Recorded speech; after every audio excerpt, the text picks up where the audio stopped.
येत्या सिंहस्थ कुंभमेळ्याच्या तयारीच्या अनुषंगाने रामकुंड घाट ते तपोवन घाट परिसराची पाहणी आज करण्यात आली आहे। यावेळी सिंहस्थ कुंभमेळा आयुक्त शेखर सिंग साहेब त्याचबरोबर आयुक्त मनीषा खत्री मॅडम यांच्या मार्गदर्शनाखाली विविध विभागांचे अधिकारी आणि पदाधिकारी उपस्थित राहून घाट परिसरातील स्थितीची प्रत्यक्ष पाहणी केली आहे। सिंहस्थ कुंभमेळा दरम्यान मोठ्या प्रमाणात भाविकांची ये-जा होणार असल्याने घाट परिसर, मार्ग, परिसरातील स्वच्छता, भाविकांच्या सोयी सुविधांची उपलब्धता आणि वाहतूक मार्गांची स्थिती यांचा आढावा घेण्यासाठी ही पाहणी आयोजित करण्यात आली होती।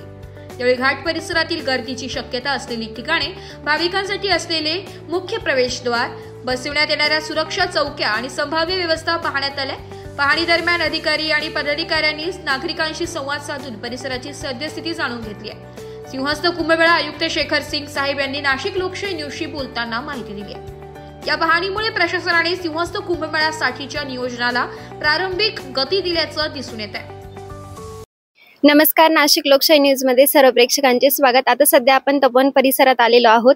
येत्या सिंहस्थ कुंभमेळ्याच्या पार्श्वभूमीवर तपोवन परिसराची पाहणी दौरा सुरू आहे आणि आपल्या सोबत सिंहस्थ कुंभमेळा अधिकारी शेखर सिंग साहेब आहेत। आपण त्यांच्याकडूनच याविषयी अधिक माहिती जाणून घेऊया आणि त्याचबरोबर आपल्यासोबत आयुक्त मनीषा खत्री मॅडम देखील आहेत। यांच्याच अध्यक्षतेखाली अधिकारी आणि पदाधिकारी हा पाहणी दौरा चालू करत आहेत। तर आपण सरांकडूनच याविषयी अधिक माहिती जाणून घेऊया।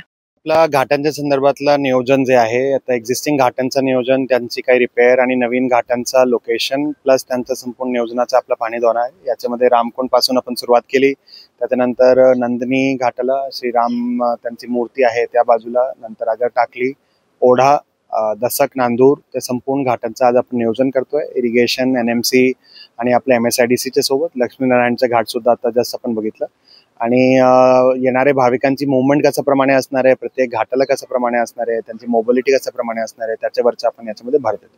थँक्यू।